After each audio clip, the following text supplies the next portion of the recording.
Mamie Magazine.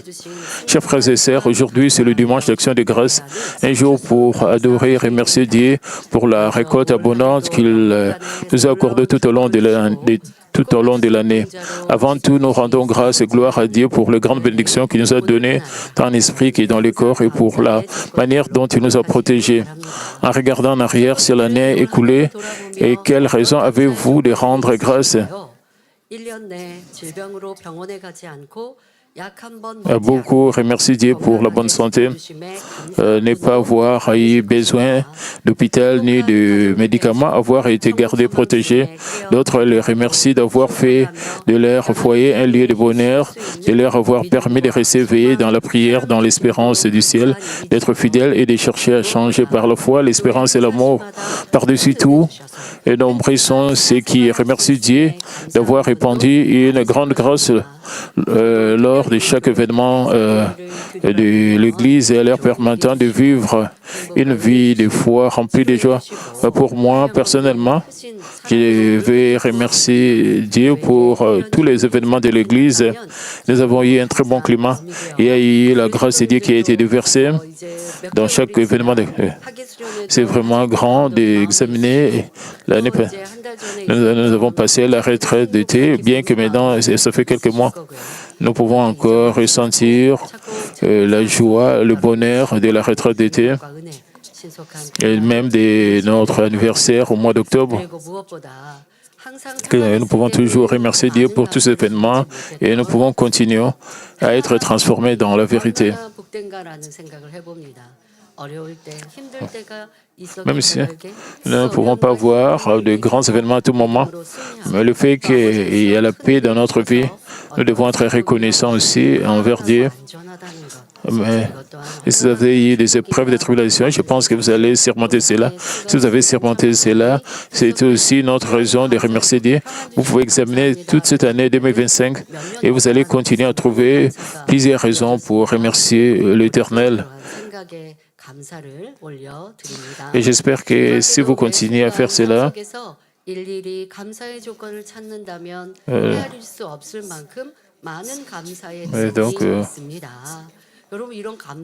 nombreux sont ceux qui recherchent Dieu d'avoir répandu une si grande lorsque chaque événement de Dieu permet de vivre une vie de voix remplie. Si vous cherchez des raisons de rendre grâce à chaque instant, les bénédictions deviennent innombrables. Parfois, je remercie Dieu parce que j'ai continué toujours à prier. Si vous pensez à cela, et si la prière est vraiment difficile, le fait que vous pouvez prier, et c'est une bénédiction. Et d'autres personnes, quand ils prient, sont entre eux, d'autres prient avec des pensées charnelles, avec des paroles charnelles. Quand vous priez spirituellement, avec l'inspiration du Saint-Esprit, et alors le temps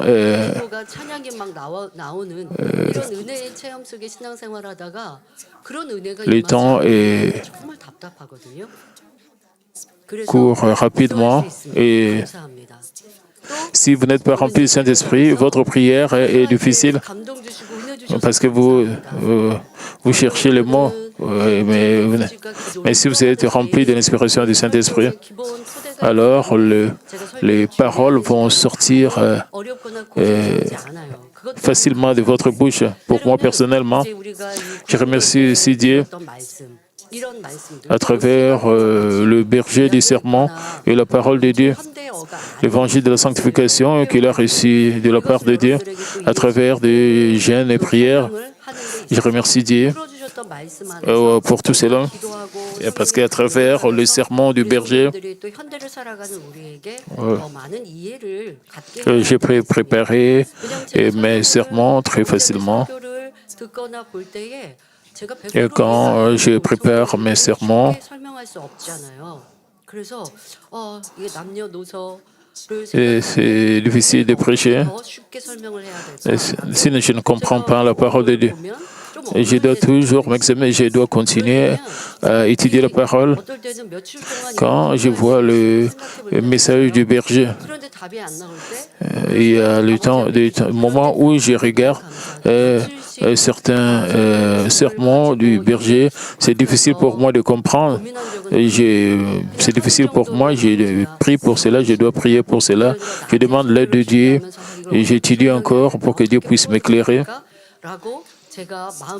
Et quand je rencontre des sermons, je vais garder cela dans mon cœur. Je garde cela à l'esprit.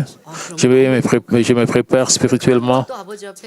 Et quand je viens à la prière de Daniel, je donne de grands remerciements de Dieu parce que Dieu m'éclaire pour ces sermons difficiles et je peux bien comprendre ces messages en profondeur pour que je puisse délivrer mes messages à toute la congrégation pour que même les enfants, les adultes, hommes et femmes puissent bien comprendre. Et quand et si nous pensons, nous pouvons penser même au documentaire Mamie Magazine de chaque vendredi, les témoignages de nos membres de l'Église. Un membre de l'Église a dit qu'elle n'avait rien à donner à Dieu, mais après avoir reçu des réponses et des guérisons, elle a trouvé plusieurs raisons pour remercier Dieu. Je pense que vous pouvez continuer à rechercher plusieurs raisons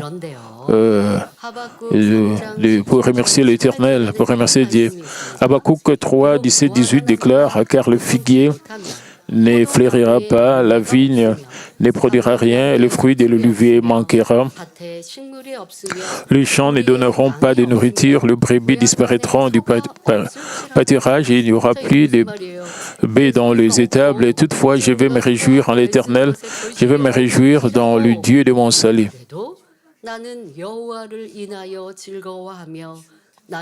La véritable confession de reconnaissance que notre Père Céleste désire de la part de ses enfants, c'est ce genre de reconnaissance.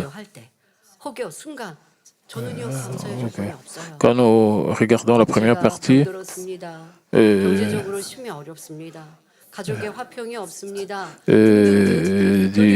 ce passage et que vous pensez qu'il n'y a pas de raison pour remercier Dieu.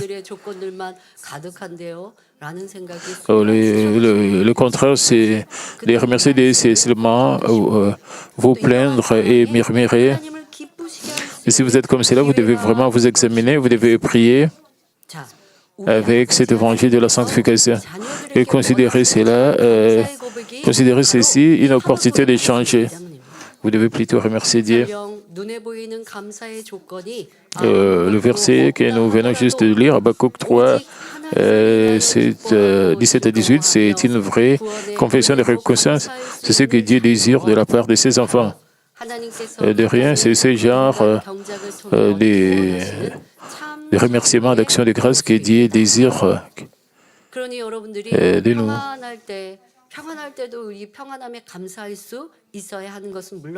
Et quand vous avez la paix dans votre vie, vous devez remercier Dieu le Père, bien sûr. Vous devez remercier Dieu, même plus. Quand vous avez les épreuves et les tribulations, quand vous êtes dans les efforts, vous devez encore plus remercier Dieu.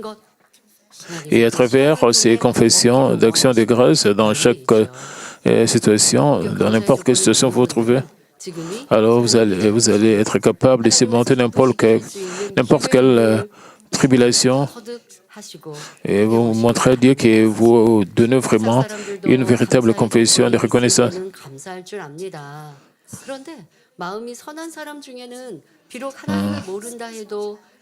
Donc même s'il ne semble y avoir aucune raison apparente de rendre grâce, le véritable enfant de Dieu se réjouit et trouve sa joie en Dieu seul, remerciant pour la grâce du salut. Voilà l'image même de l'enfant de Dieu formé à travers la culture et l'éducation spirituelle de l'humanité.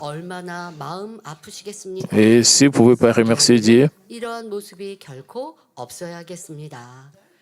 Les gens du monde savent eux aussi remercier lorsqu'ils ont une raison de le faire. Certains au cœur bien disposés, ceux qui ont un bon cœur, et remercient même les ciels lorsque les bénédictions leur parviennent sans pour autant connaître Dieu. Combien cela doit être triste, doit attrister le cœur de Dieu si, tout en vous appelant son Fils et en vivant entouré de multiples raisons de gratitude, vous ne reconnaissez pas sa grâce et ne lui rendez pas grâce à cause d'un cœur engourdi. Un tel état de cœur ne doit jamais être le vôtre. Dieu donne de grandes conditions. Dieu vous donne le sol, la sémence. Et si l'agriculteur est paresseux, néglige les champs, c'est la responsabilité est maintenant entre les mains de l'agriculteur. Et si Dieu vous a confié une mission, mais vous étiez négligent pour accomplir cela. Par exemple, l'agriculteur est paresseux, même si Dieu lui donne le sol, de très bonnes conditions, de graines, et s'il est paresseux, ça c'est la faute de l'agriculteur. Parfois vous trouvez que pendant le temps de la récolte, le climat n'est pas bon et il pleut beaucoup. Et parfois, les fruits ne sont pas bons à cause parce qu'il y a peut-être beaucoup de fruits. Alors, l'agriculteur ne doit pas être paresseux, il doit faire des efforts pour bien cultiver la terre, les champs. Alors, il y aura des très bonnes récoltes. Et donc, l'agriculteur doit faire beaucoup d'efforts. Et à travers ces efforts, c'est de cette manière que vous pouvez récolter.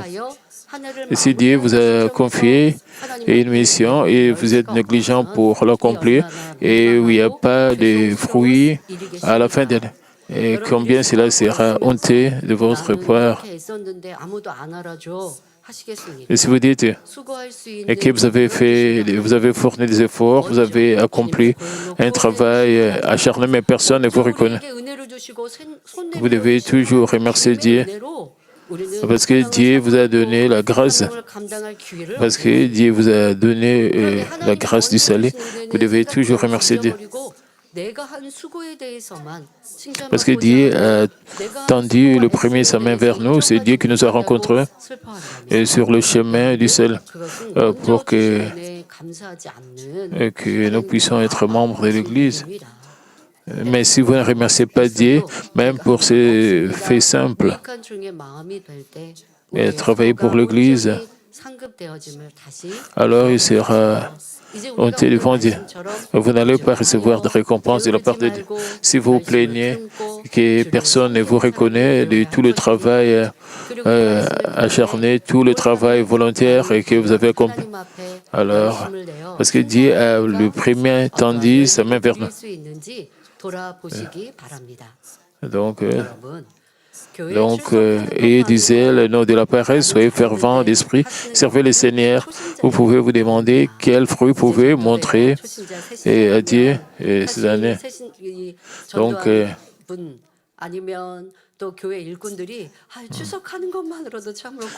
voyons le nouveau venu dans l'Église. Beaucoup de membres de l'Église sont en train d'évangéliser. Ils aident les nouveaux venus de venir à notre Église. Et ils sont vraiment reconnaissants que même les nouveaux venus viennent à l'Église. Nos nouveaux venus sont aussi reconnaissants pour les gens qu'ils ont fait. Ils viennent à l'Église. Si vous avez dit, j'ai fait ma part, et ils sont venus à l'Église parce que vous avez évangélisé. C'est une raison aussi de remercier Dieu parce que vous avez pu évangéliser, parce que vous êtes capable de trouver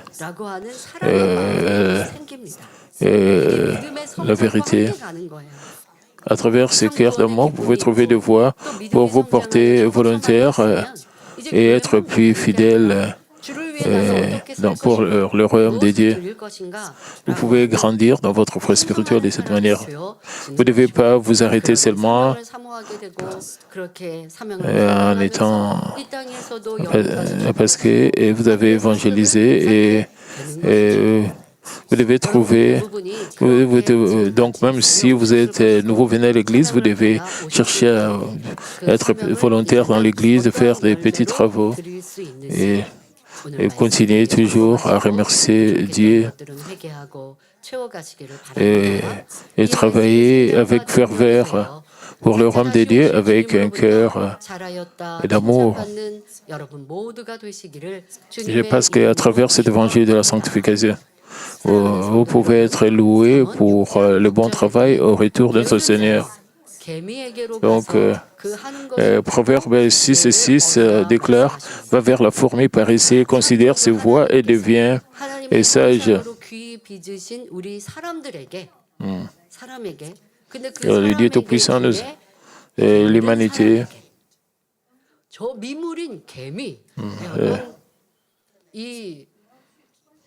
et ceux qui sont paresseux, 인 사자에게 가서 배우라는 것도 아니시고 저 조그만 보일까 말까한 이 미물 곤충 d'aller vers un petit insecte et d'apprendre de la fourmi. 그러면 개미는 어떤지 Nous ne devons pas négliger la parole de Dieu. Nous devons utiliser cette parole et nous devons réfléchir sur cela. Nous devons apprendre des petits insectes. Ici, on parle de la fourmi. Nous voyons comment est-ce que les titres d'aujourd'hui le soulignent. Les fourmis sont des modèles de diligence. Et un excellent exemple d'insecte travaillant avec un zèle constant. Parmi les créatures vivantes de la Terre, les fourmis sont connues comme étant parmi les plus fidèles. Elles ne restent jamais immobiles et passent la plus grande partie de leur journée à travailler. Et elles travaillent dans la communauté. Et les fourmis travaillent toujours en équipe. Parfois, nous avons des membres d'église. Et spécialement si vous vivez dans la campagne, la vie est difficile à cause des fourmis. Et si vous pensez à cela, vous pouvez comprendre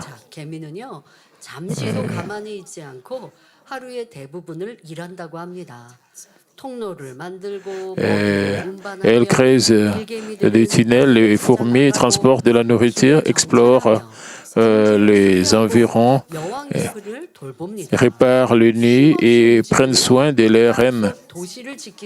Les fourmis se déplacent sans relâche et bâtissent même de véritables cités souterraines.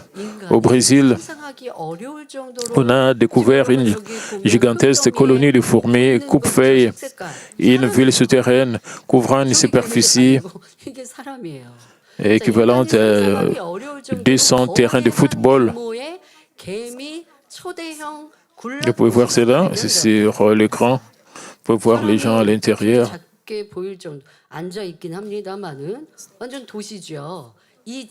Donc, vous pouvez voir que les gens paraissent même, les hommes paraissent, c'est-à-dire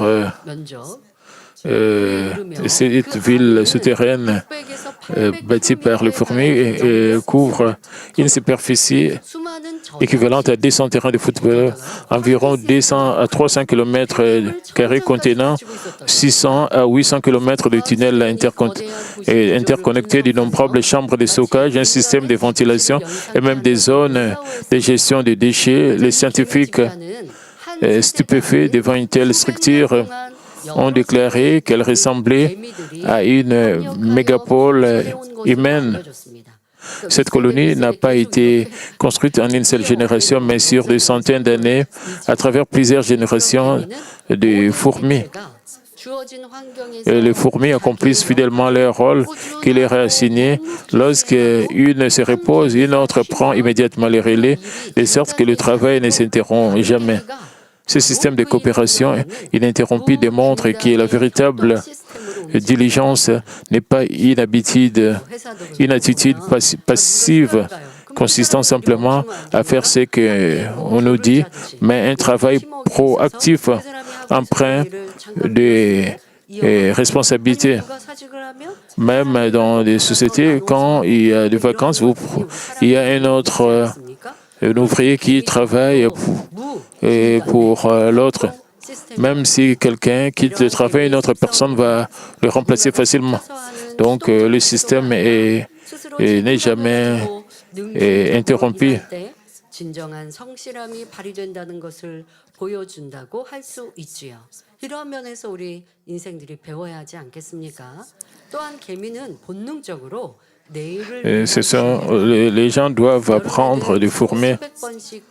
Les fourmis se préparent aussi instinctivement pour l'avenir. Pendant l'été, elles transportent de la nourriture des centaines de fois par jour, mais ne sortent pas pendant l'hiver. Nous avons des fables au sujet même de la fourmi. Nous pouvons voir dans les fables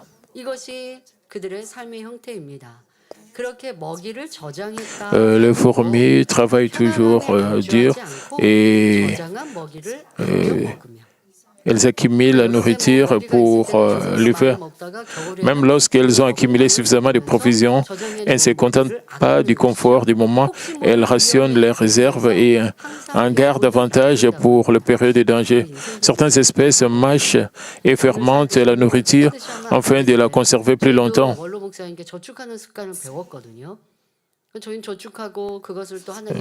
Les gens peuvent aussi épargner et puis conserver dans leur vie au lieu de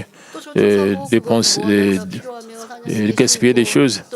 Le berger nous a aussi demandé même d'épargner notre argent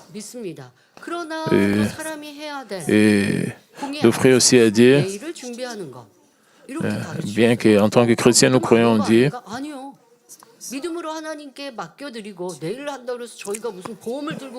Nous devons aussi vivre, épargner de l'argent pour nos lendemains.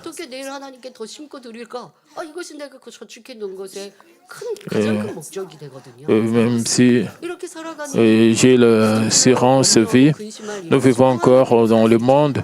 Nous ne devons pas négliger notre vie parce que nous croyons en Dieu. Nous devons toujours épargner aussi.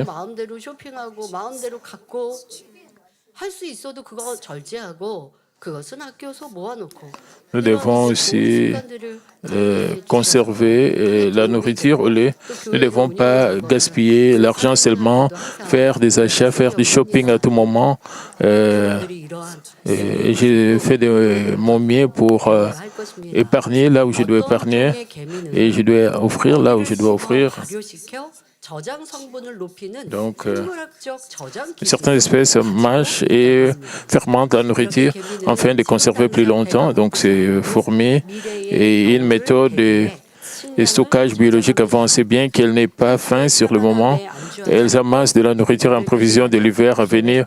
Leur discipline et leur préparation tournée vers la verrine nous offrent une précieuse leçon de sagesse. Les fourmis ne renoncent pas lorsqu'elles perdent leur chemin ou rencontrent un obstacle.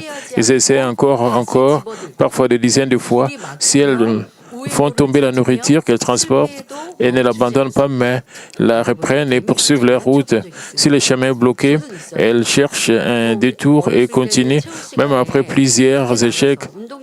C'est une question pour tous les membres. Est-ce que vous avez déjà joué avec le fourmi? Quand j'étais à l'école, nous avions des leçons à l'extérieur et sur l'herbe. Et j'ai joué avec le fourmi. Une fois, en tant qu'adulte, je suis allé en voyage missionnaire en Amérique latine, en Amérique du Sud. Je pense que c'était au Pérou, quand je suis allé là-bas. 그리고 껍질을 놔뒀더니 개미가 모여온 거죠. Quand 그래서 이제 빨리 이제 정리를 하고 les gens m'ont donné 단맛의 냄새가 나니까 des mangues, 그리고 과자 부스러기를 après avoir reçu des mangues, 옮기는 거예요. 얼마나 이게 보니까 재밌네. 그게 식탁에서 벌어질 일인 거죠. j'ai vu plusieurs fourmis sont venues parce qu'elles pouvaient sentir 과자 부스러기를 옮기는 l'odeur de la mangue, l'odeur de mangue. Et j'ai vu. 앞에다가 뭘 이렇게 막아 Et aussi, après avoir mangé aussi des biscuits, il y avait 돌아가는 그럼 이렇게 막아보고 et quelques poussières qui tombaient et les fourmis venaient aussi. 그 개미를 보면서 저도 이렇게 해봤는데 Ils vont venir encore 이렇게 나오는 거 보면서 prendre 개미의 이게 습성이에요. 포기하지 le déchet qui tombait de mes biscuits. 그래서 제가 일부러 과자 부스러기를 조금 큼직하게 놨거든요. 그랬더니 한 마리가 아니라 여러 마리가 와가지고 Et je mettais même plusieurs parties de biscuits sur ma table et voir. C'était pas seulement une seule fourmi qui venait pour mener ces parties. Et toute l'équipe de fourmis venait pour porter toutes ces parties de biscuits. C'était vraiment amusant de voir comment est-ce que les fourmis travaillaient en collaboration les unes avec les autres. Et si le chemin est bloqué, elles recherchent notre voie jusqu'à ce qu'ils vont réussir. Et cela mène, donc, les études ont montré qu'une fourmi peut tenter d'atteindre le même objectif plus de 40 fois en moyenne. Cette persévérance répétée conduit finalement au succès. Et si vous essayez de trouver des voies, si vous demandez la sagesse de Dieu, si vous continuez à prier avec ferveur, vous pouvez atteindre le succès. Vous ne devez pas être cupide pour demander quelque chose de grande arrivée et rapidement. Juste, vous devez apprendre des fourmis. Et certains êtres humains, pourtant considérés comme la couronne de la création, sont parfois plus paresseux et responsables que les fourmis. Mauvais et paresseux, certains ne remplissent pas leur rôle dans leur vie que Dieu leur a donné, d'autres vivent sans but ni direction. Une caractéristique est commune chez ces personnes est qu'elles ruinent leur propre vie par le plainte et le murmure.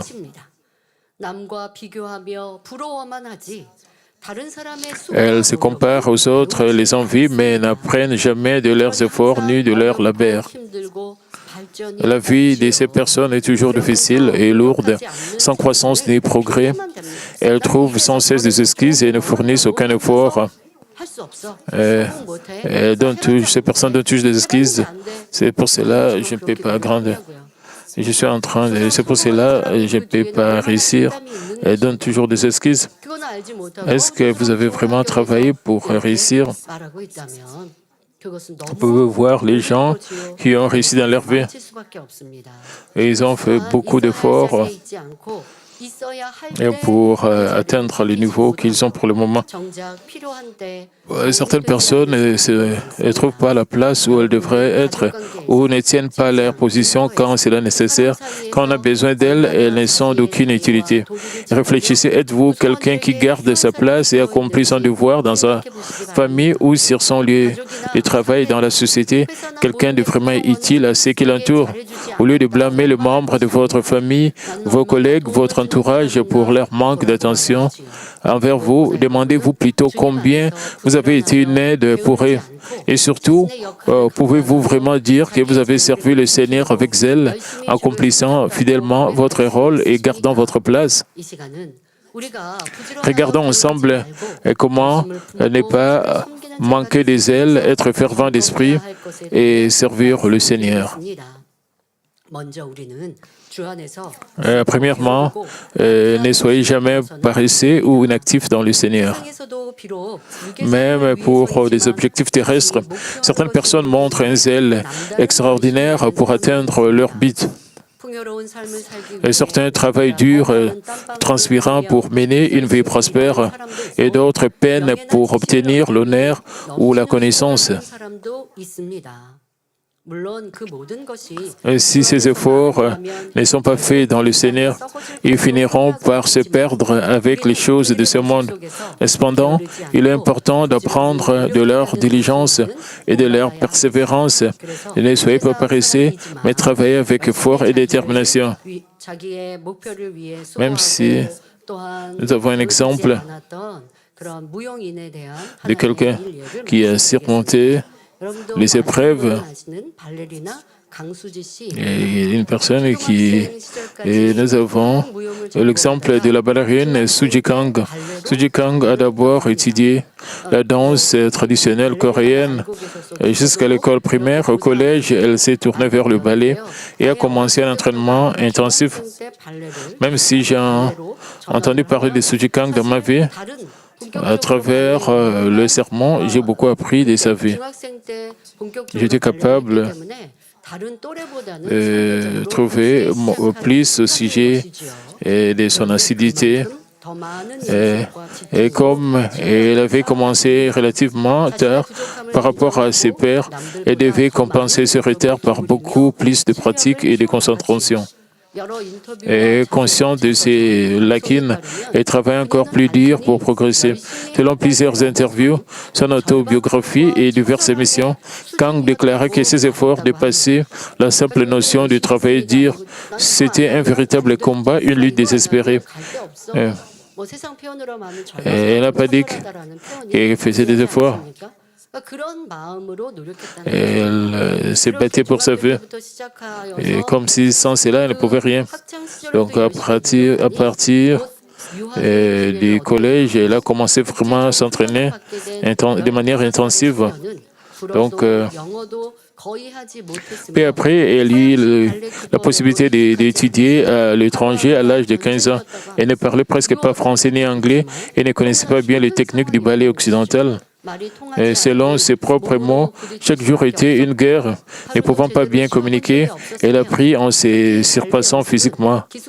Kang ne prit aucun jour de repos, s'exerçant 2 fois plus que les autres, et surtout durant ces années en internat, sans jamais manquer un seul jour. Elle poursuivait ses entraînements personnels tard dans la nuit, après les cours, et recommençait à l'aube, même pendant la pause déjeuner, alors que les autres se reposaient, elle se plaçait devant le miroir pour vérifier et corriger ses mouvements. Au début de ses études à l'étranger, elle plairait souvent le soir en louant une salle de répétition pour s'entraîner seule. Frustrée de ses limites, elle répétait le même mouvement des dizaines de fois par jour, observant l'angle de ses oreilles, son centre de gravité, son expression du visage et sa concentration. Kang notait même ses échecs dans un carnet pour les retravailler le lendemain. Elle croyait également que l'expression émotionnelle était essentielle et s'exerçait séparément à l'art dramatique pour harmoniser ses émotions avec la musique. Elle s'entraînait parfois jusqu'à 19 heures par jour, usant plus de 200 paires de pointes en une seule saison. Son entraînement s'entraînant de blessures aux pieds, de fractures, de fatigue et la chute d'ongles. Lorsque ses pieds saignaient, elle les enveloppait de rubans adhésifs et continuait à danser. Quand la douleur devenait trop forte, elle les glaçait et reprenait l'entraînement aussitôt. On rapportait que Kang prenait des antalgiques et enveloppait son orteil fracturé de bandages avant de le reprendre entraînement. La photo de ses pieds abîmés reste encore aujourd'hui un symbole de dévouement et de persévérance. Dans une interview, Kang déclara: si je me réveillais le matin et que mon corps me faisait pas mal, j'avais l'impression de ne pas m'être assez entraîné la veille. À travers cette persévérance et ces dépassements de soi incessants, elle fut finalement reconnue comme l'une des meilleures ballerines du monde. Ainsi, Kang remporta le premier prix du prix de Lausanne en 1985, seulement un an après être parti étudier à l'étranger. Elle rejoignit ensuite le prestigieux ballet de Stuttgart en Allemagne, devenant la première danseuse étoile asiatique dans une grande compagnie européenne. En 1999, elle reçut le Benoît de la danse de la meilleure danseuse, considérée comme l'Oscar du monde de la danse.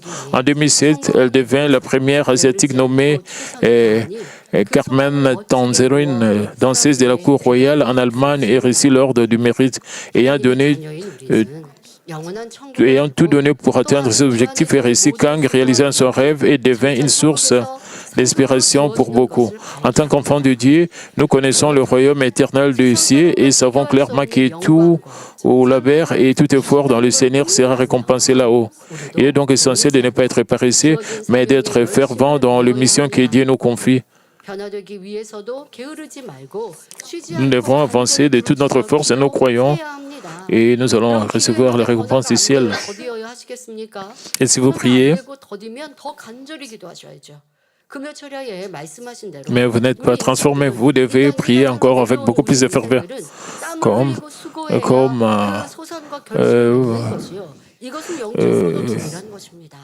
Vous devez transpirer comme le Seigneur dans la prière pour atteindre le succès, pour porter des fruits.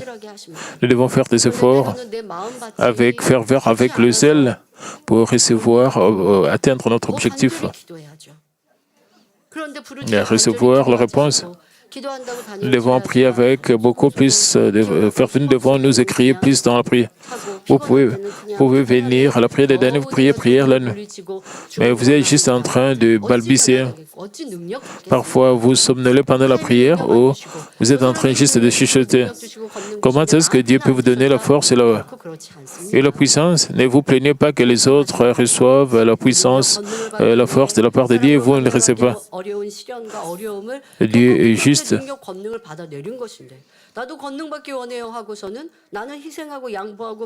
Vous pouvez demander à Dieu la force et la puissance, mais vous ne faites pas des efforts. Mais l'autre personne qui reçoit la force et la puissance et a accompli beaucoup d'efforts, il a surmonté plusieurs épreuves et tribulations avec foi. Et si vous êtes rempli de convoitise et vous voulez être reconnu et vous demandez la puissance et la force, Dieu ne peut pas vous donner. Et pour être transformés, nous ne devons pas nous lasser, mais crier ardemment dans la prière sans cesse. Dans la fidélité, avançons de toute notre force, croyant fermement à la récompense céleste. Deuxièmement, souvenez-vous que Dieu voit tout ce que vous faites, même ce qui est fait en secret. Premièrement, ne pas être paresseux, mais être diligent. Mais deuxième, nous devons nous souvenir que Dieu voit tout ce que nous faisons, même ce qui s'est fait en secret. Dieu connaît combien vous l'aimez et quelle est votre ferveur dans la fidélité et comment vous agissez par la foi. Pour être reconnu et loué par Dieu, il faut avancer avec un cœur inébranlable. Animé par l'amour pour le Père Céleste et l'espérance du ciel et la foi, notre service au Seigneur doit être sincère, qu'on soit vie des hommes ou non, en tout temps, en tout lieu, fervent d'esprit, servant le Seigneur avec un cœur entier. Dieu voit tout. Vous devez vous souvenir, vous devez réaliser cela, que Dieu voit tout. Et quand vous comprenez et vous réalisez tout cela, c'est une très bonne fois. Et Dieu voit vos actions, Dieu voit votre cœur. Partout où vous êtes, Dieu vous voit. Sans c'est fait, c'est difficile de trouver. Vous voulez la reconnaissance des hommes, pas. Vous voulez que les gens puissent vous louer, mais pas Dieu. Malheureusement, certains chrétiens commencent avec un grand zèle et une ardeur brûlante, mais avec le temps, le feu et la passion s'éteignent. Et lorsqu'ils étaient fervents, ils priaient et gênaient avec joie, cherchant à vivre selon la parole.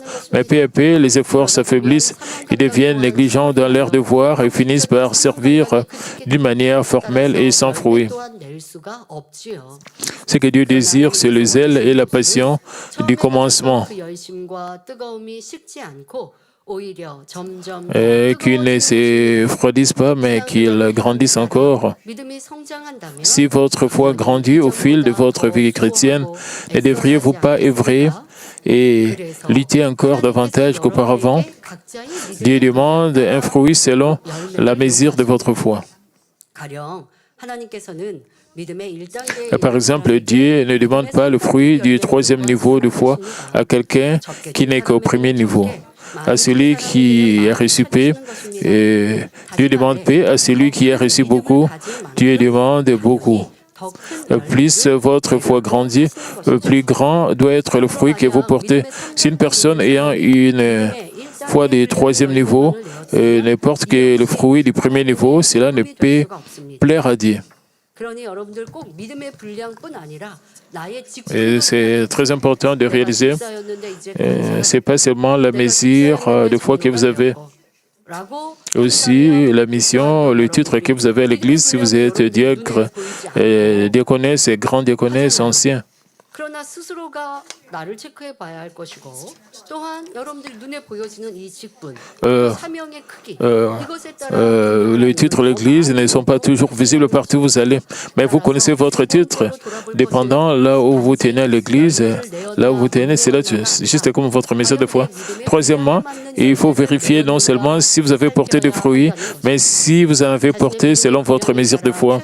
Lorsque vous offrez à Dieu le meilleur de vous-même, selon la foi qu'il vous a donnée, cela réjouit son cœur. 자기의 믿음 안에서 최선을 다해 충성하면 믿음의 성장에도 Quand vous donnez avec fidélité et sincérité, votre foi se renforce et croît davantage. 믿음도 성장하고 내 Vous avez 그만큼의 열매를 내기 la synergie et selon votre mesure de foi, si vous portez des fruits, votre foi va encore se renforcer et va encore grandir. 예를 들어 여러분이 주의 일을 Quand vous portez des fruits, vous pouvez devenir encore plus fidèle 제약으로 인해 en accomplissant l'œuvre de Dieu. Et par exemple, il se peut que vous rencontrez des difficultés dues à diverses circonstances. Vous pouvez atteindre les limites de vos capacités, faire face à des malentendus, à des problèmes ou même à l'opposition des autres. Même si la situation semble impossible, elle peut changer si vous cherchez uniquement à plaire à Dieu. Lorsque vous cherchez à plaire à Dieu, il agit par sa puissance et vous permet de porter des fruits. Vous accomplirez alors ce qui serait impossible par vos propres forces. Vous dépasserez les limites de vos capacités humaines et verrez Dieu accomplir des œuvres qui rendent l'impossible possible. Vous ne réussirez peut-être pas par vos propres moyens, mais par la puissance de Dieu, tout devient possible lorsque vous faites de votre mieux avec foi devant Dieu. Et quand vous vivez, vous menez votre vie chrétienne. Pendant plusieurs années, en tant que chrétien, vous devez être capable d'être encore plus diligent. Vous devez encore faire plus d'efforts que ce que vous avez fait auparavant. Ce qui était difficile dans le passé doit être facile aujourd'hui. Certains chrétiens sont chrétiens pendant plusieurs années et reçoivent plusieurs devoirs, plusieurs titres dans l'Église.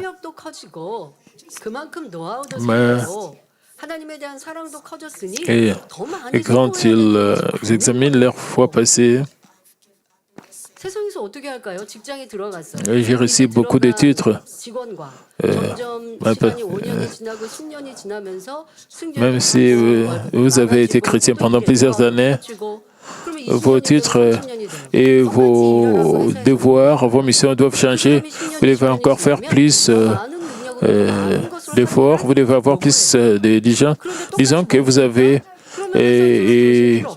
une société et vous avancez. Et vous étiez dans un niveau simple, vous allez briguer des postes jusqu'à devenir manager de cette société. Votre titre va augmenter. Quand votre titre augmente, votre travail change. vous allez avoir plus de responsabilités.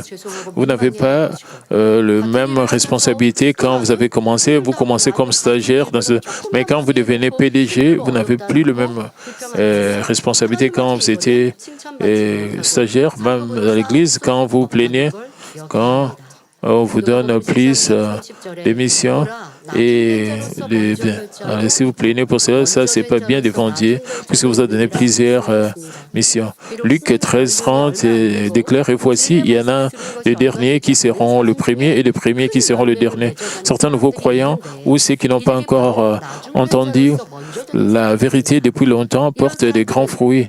Ce sont ceux qui étaient le dernier et sont devenus le premier. Ces personnes accomplissent par l'Esprit, par la foi et remplies du Saint-Esprit des œuvres qui seraient autrement impossibles.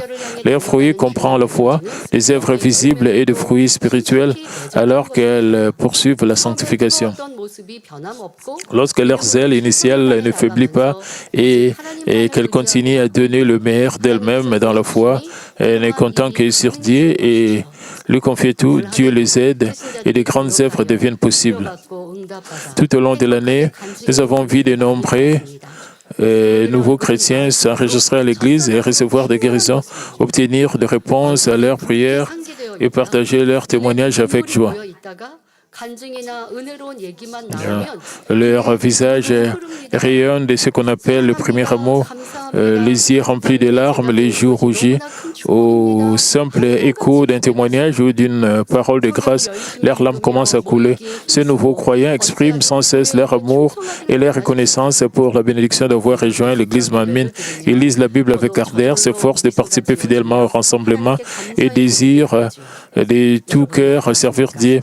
Lorsque je vois de tels cœurs et j'entends ces confessions, un sourire apparaît naturellement sur mon visage, accompagné d'une prière de reconnaissance envers Dieu. Et qu'en est-il de vous? Êtes-vous aujourd'hui plus fervent, plus rempli du Saint-Esprit que ces nouveaux croyants? Si vous constatez que vous avez perdu cette ferveur, rétablissez ce cœur de maintenant. Si votre zèle d'autrefois n'est plus qu'un souvenir, et cela serait triste devant le Seigneur, le cœur fervent doit rester inchangé jusqu'au jour où vous rencontrerez le Seigneur, afin que vous puissiez être loués comme des enfants bons et fidèles. En cette saison d'action de grâce où le moisson sont mûres et abondantes, que chacun de vous examine sa foi et reçoive des riches bénédictions. Et je vais prier pour le malade.